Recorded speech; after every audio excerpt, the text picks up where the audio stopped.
en 1995, quand je suis allé en Angola et j'ai reçu le don de contrôler les esprits démoniaques et les esprits humains, de faire sortir l'âme du corps, puis je suis allé au Nigeria et au Togo après m'être converti au christianisme. Dieu m'a montré dans une vision des bergers ramenant des gens de la mort à la vie. J'étais heureux et j'ai dit, Seigneur Dieu, c'est bien qu'il y ait des hommes de Dieu en Afrique, et le Seigneur m'a réprimandé et m'a dit ne me glorifie pas, c'est l'œuvre de Satan, je vais te montrer une vision plus profonde. Et le Seigneur m'a montré dans la vision ces pasteurs priant sur la tête de ces personnes et emportant leur esprit, et les corps de ces personnes sont tombés sur le sol sans respiration. À vrai dire, ils étaient morts, mais leurs esprits étaient à côté de leur corps et la multitude de croyants autour du corps mort regardaient le berger poser sa main sur le corps et les morts étaient ramenés de la mort à la vie. Les bergers ont fait de la magie pour enlever l'esprit puis faire revenir les esprits dans les corps des gens pour que tout le monde pense que la personne ait ressuscité. En réalité, la personne n'était pas ramenée de la mort à la vie,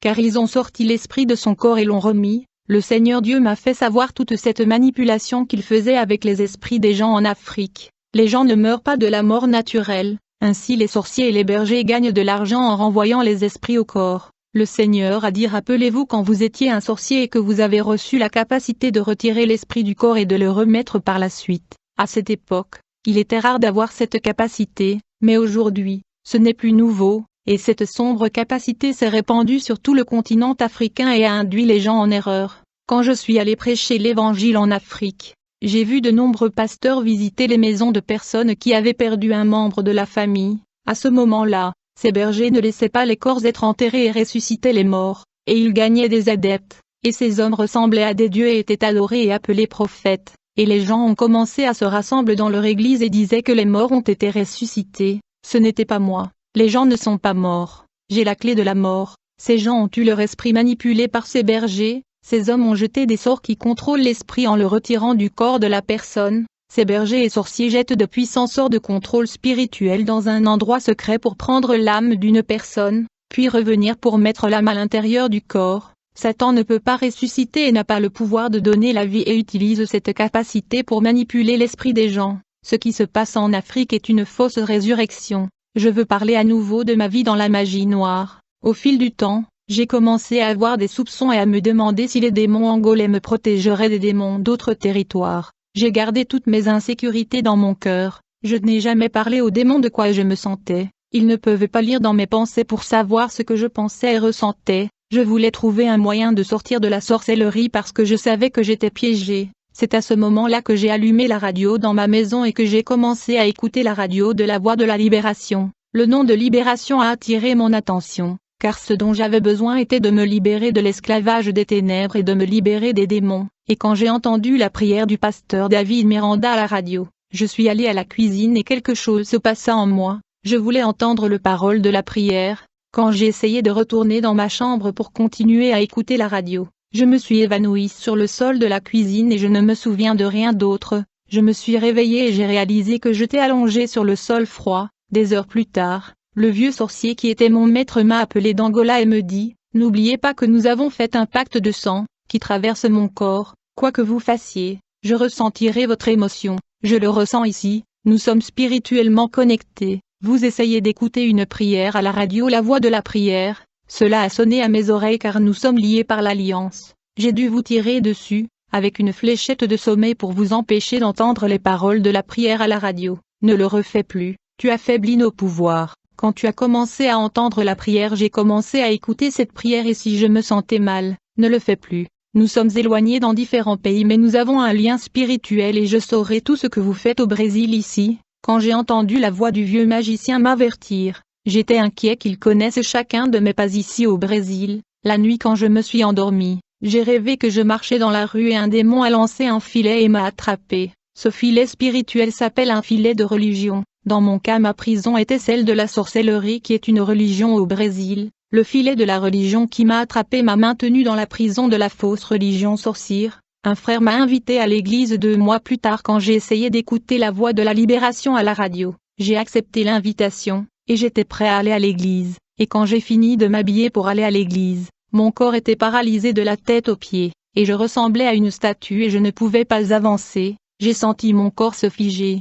J'ai essayé de faire un pas en avant et je ne pouvais pas. Ma vision de clairvoyance s'est ouverte et j'ai commencé à voir 4 chaînes épaisses tenant mes 2 mains et mes 2 pieds. Ces chaînes étaient fixées quelque part dans le monde des esprits. Les chaînes m'empêchaient d'avancer vers l'église et des heures plus tard, j'avais très sommeil et il était 10 heures du soir. Il n'y avait aucun moyen d'aller au service religieux. J'ai regardé les chaînes sur mes jambes et mes bras se desserraient, et des heures plus tard, le vieux sorcier a appelé mon téléphone et a dit qu'il sentait que j'allais visiter une église et le vieux magicien a dit qu'il avait fait un rituel contraignant pour moi de ne pas aller à l'église. Le lendemain matin, le frère de l'église est venu me rendre visite et il m'a demandé « Pourquoi n'êtes-vous pas venu à l'église? Vous n'avez fait aucun effort et vous ne respectez pas votre parole. » J'ai répondu que je voulais vraiment aller à l'église mais je n'avais pas la force et j'étais sous la domination des puissances des ténèbres. Je m'attendais à une prière de délivrance à ce moment-là. Mon âme a crié à l'aide, mais le frère m'a critiqué et m'a laissé en prison spirituelle. Il était très contrarié par les démons perfides qui travaillaient avec moi et j'ai regretté les pactes que j'avais conclus. C'est pourquoi ma vie était liée pour avoir fait trop de pactes. J'ai décidé de voyager en Angola et de voir le vieil homme le sorcier Casilda. Il était mon mentor spirituel qui est le même qu'un enseignant. Cela fait 2 ans que le pacte a été conclu avec lui en 1997. Quand je suis retourné en Angola, le vieux magicien qui m'a reçu m'a averti du danger d'approcher une église, et il m'a dit qu'il me souhaitait le meilleur, et que la prochaine fois si j'essayais d'écouter une prière sur le radio ou aller à une église les démons me tueraient. Il m'a dit que les mauvais esprits lui avaient dit qu'il me tuerait si je le fais encore. J'étais très tendu et impuissant. Je suis allé faire un tour avec le vieux magicien dans le quartier, et j'ai vu 4 églises ouvertes près de sa maison. J'ai demandé aux vieilles sorcières encore à propos de ces églises, car la dernière fois que je suis allé en Angola en 1995 ces églises n'étaient pas là. Le vieux sorcier a dit que ces églises ne représentent aucun danger, car ce sont des ministères dans lesquels les pasteurs n'enseignent pas aux gens la vérité et sainteté. Le vieux magicien a dit que ces 4 églises n'obéissent pas à leur Dieu et il les appelle des églises rebelles qui ne pensent qu'à l'argent.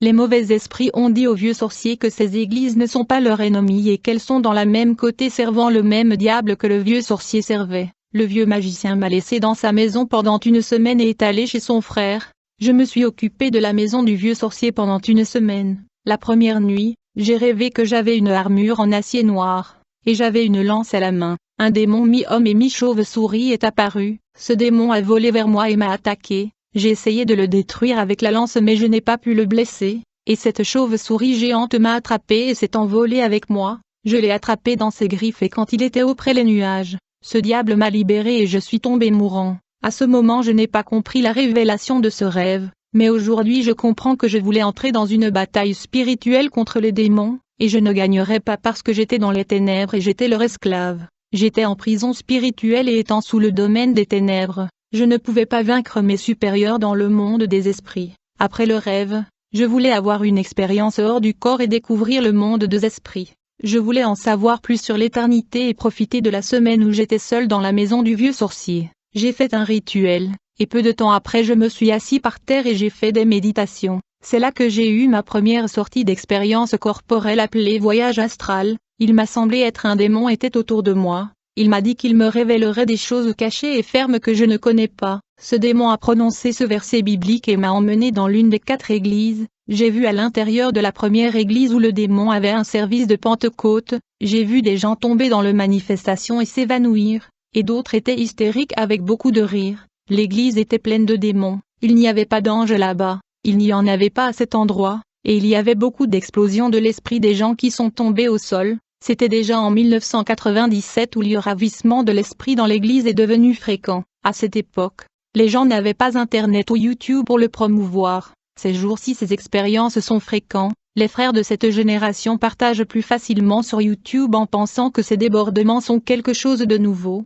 car ils ont beaucoup de publicité sur Internet, mais c'est vieux. Quand mon esprit a quitté le corps et que je suis entré dans cette église de la prospérité, j'ai vu beaucoup d'extase. Mais il n'y avait pas d'ange de Dieu pour prendre les âmes des gens et leur révéler les choses cachées du royaume des cieux. Ce que j'ai vu était des démons déguisés en anges prenant l'âme des gens pour révéler des choses cachées. À ce moment sans comprendre j'ai demandé au démon qui était avec moi ce qui se passait avec cette église. Le démon me dit que ces croyants faisaient un voyage astral et croyaient que cela venait de Dieu. Ils croient qu'ils servent le vrai Dieu. J'ai dit au démon qui était avec moi de me prendre à l'endroit où les âmes de ces croyants étaient emmenées. Le diable qui était avec moi m'a emmené à un portail qui s'est ouvert dans les airs et nous sommes entrés. Quand je suis entré, J'ai vu l'enfer pour la première fois, mais l'endroit était une partie où il n'y avait ni feu ni personne. L'enfer est si grand que bien qu'il ait reçu des millions d'âmes depuis la fondation du monde, il y a toujours de la place pour plus de personnes. Je me souviens quand Jésus a dit, « Large est la porte et large est le chemin qui mène à la destruction,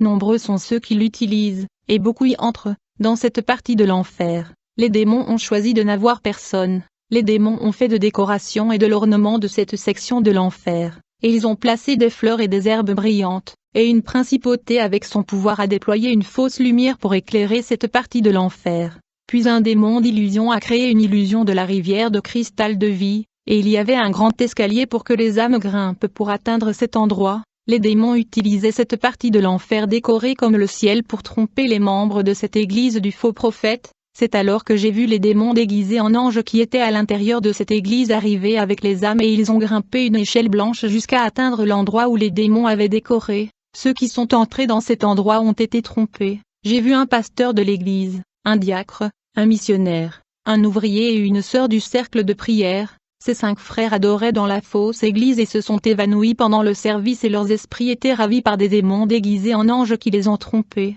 Quand ces 5 personnes sont venues au faux ciel, créé par les démons, tout le monde était content de voir des fleurs et de l'herbe bruyant et une rivière de cristal. En fait, il était dans une partie de lui en fait et non au paradis, car les démons ornaient de corée l'endroit camouflant cette partie de l'enfer. Les démons de cette partie de l'enfer étaient transfigurés aux anges, puis les démons sont descendus avec les 5 âmes sur terre et ont placé les esprits à l'intérieur des corps. Les frères se sont levés du sol et sont allés parler de leurs expériences et ces 5 personnes ont parlé à l'église que les anges ont arraché leurs esprits pour les amener au ciel. Peut-être que vous qui écoutez ce témoignage pouvez être effrayés par l'audace de ces démons et pourquoi Dieu permet aux gens d'être trompés. Cette église qui a été trompée par des démons n'était pas une église sainte. Il y avait des sœurs avec des vêtements sexy, un maquillage séduisant et beaucoup de vanité dans l'église, et après de nombreuses années avec ma vie convertie, j'ai cherché une réponse de Dieu quant à ce qui n'allait pas dans cette église, et Dieu m'a révélé qu'il y avait beaucoup de fornication parmi les jeunes de cette église.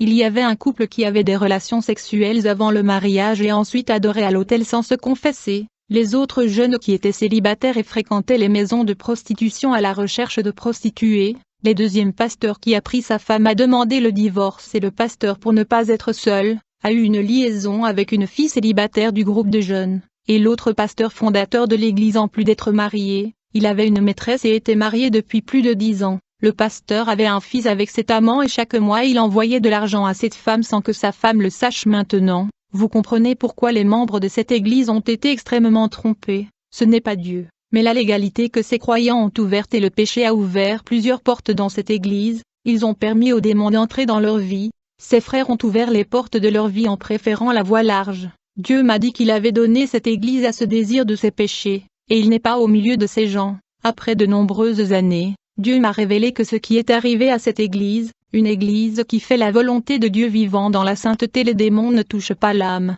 ils ne peuvent pas prendre l'esprit de ceux qui font la volonté de Dieu.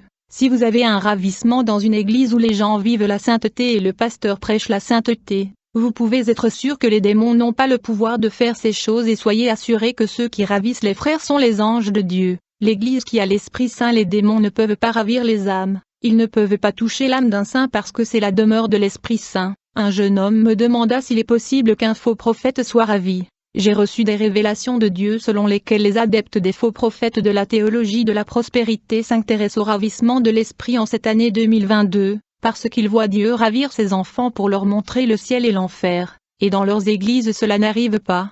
Ces faux prophètes recherchent l'extase spirituelle pour écrire des livres et profiter de leurs expériences. Ces hommes veulent attirer un maximum d'âmes à leur église que possible et collecter tout l'argent. Et Dieu m'a révélé qu'il ne ravira pas ces faux bergers mais que les démons les raviront. J'ai un message pour 3 hommes de Dieu qui travaillent avec lui.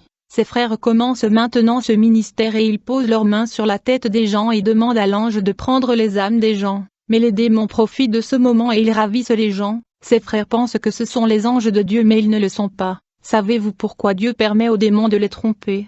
Ce n'est pas la légalité ou le péché. Dieu m'a dit qu'il n'a pas mis ce don entre vos mains, et vous avez insisté en travaillant avec un don que vous n'avez pas reçu. Vous n'avez pas prié à Dieu et vous n'êtes pas prêt à travailler avec ce don. Vous avez regardé des vidéos sur internet et vu des frères consacrés prier pour le ravissement des âmes et vous voulez faire de même dans vos ministères sans avoir reçu le don. Votre autre erreur est de ne pas attendre que Dieu répare vos vies afin d'exercer le ministère. Vous êtes à la hâte d'aller faire l'œuvre de Dieu et vous vous retrouvez face au monde des ténèbres. L'autre défaut est que vous n'avez pas le don de discernement spirituel, vous ne savez pas si ce sont des anges ou des démons qui prennent les âmes des gens pour leur montrer le monde des esprits. Dieu ne vous a pas donné le don de ravissement ni le don de discernement et vous insistez toujours pour que les âmes puissent recevoir de visitations. Le Seigneur me dit ils doivent attendre leur temps, ils doivent apprendre à attendre le bon moment, ne pas se dépêcher. Vous avez besoin de gravir les premiers pas pour monter de niveau dans le monde des esprits. Vous êtes encore sur les premiers pas,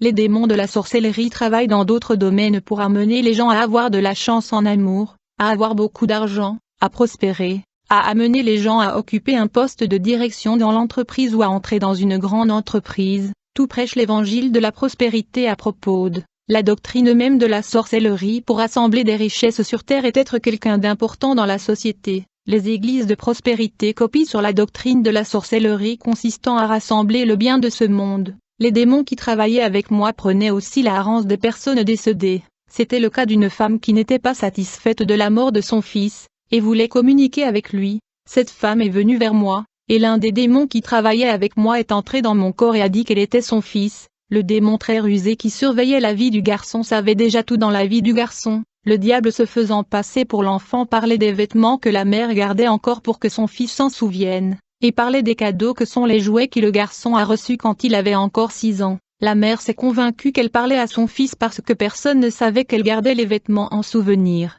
en plus de son fils décédé. Une autre chose qui s'est produite était une fille qui voulait parler à son père décédé et elle est venue vers moi. Ce jour-là le diable n'est pas entré dans mon corps. Il a ouvert la vision spirituelle de la fille et le démon a été transfiguré à l'image de son père. La fille m'a dit qu'elle voyait son père et elle a beaucoup pleuré en voyant cette vision. Elle ne croit pas qu'une personne qui est morte va au paradis ou en enfer. La fille croit que les gens meurent et que leurs esprits parcourent la terre. Voyant que l'esprit de son père communique avec elle, je savais que c'était l'un des démons qui travaillait pour moi qui avait été transfiguré en l'apparence du père de cette fille. Cela est arrivé au roi Saul qui a également été trompé car cette fille la sorcière a vu l'esprit du prophète Samuel et a décrit son apparence au roi Saul qui croyait.